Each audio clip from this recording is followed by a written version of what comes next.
In this session, let's quickly look at ABAP runtime analysis. To do that, we use this transaction SAT.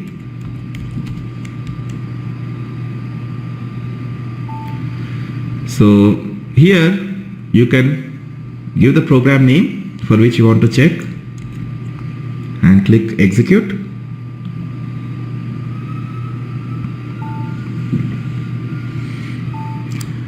This will allow you to check various things about your program, any performance bottlenecks in your program.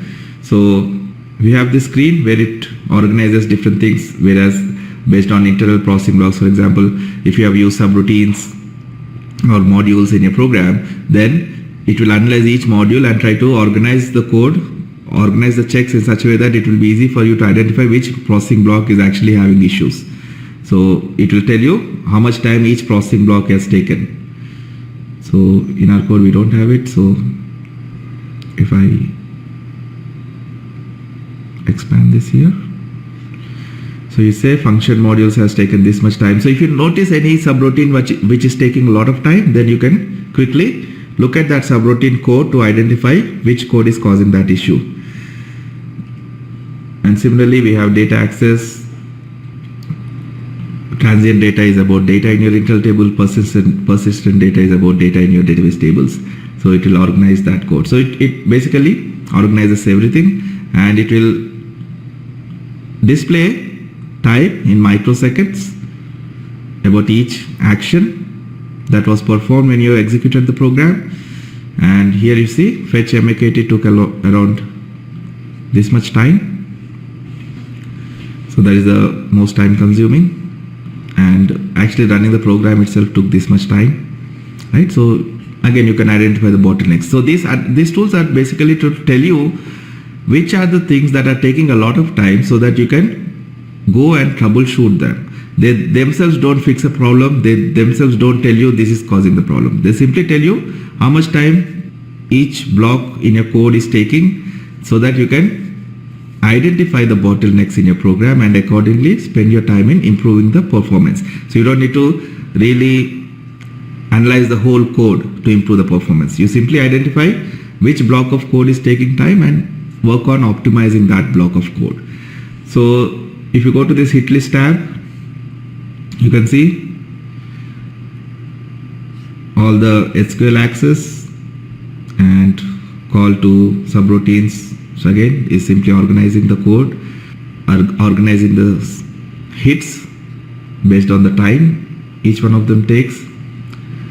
So if you see any red flags in this, try to improve the performance of those particular statements. Then we have database tables. So it will display which tables were accessed. It shows MAKT, and other tables are more system tables that were used when I executed the program, and how much time it took for that table. Okay, and this is the screen we saw earlier, and here again we can see time consumed by each component.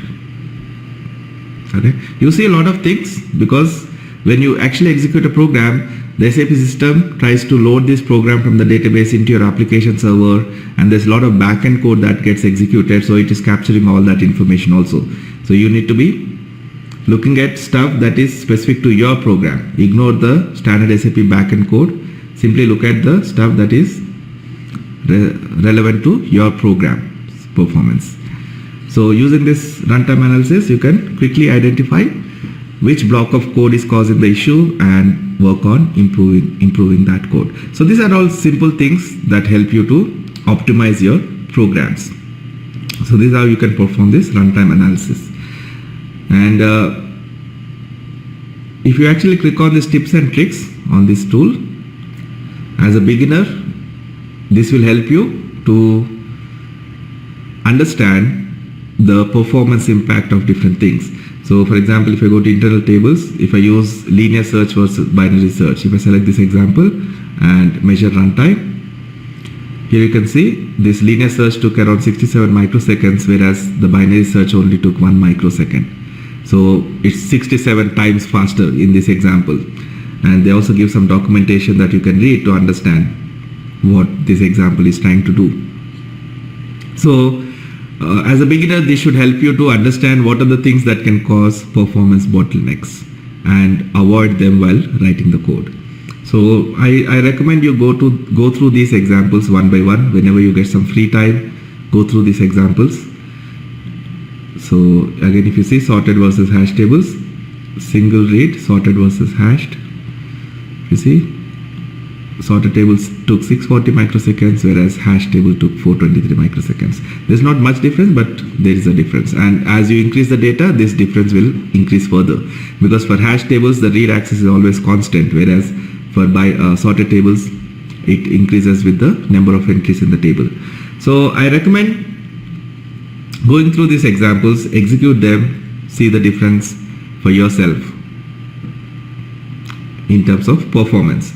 So modifying a single line versus modifying selected components only. Okay.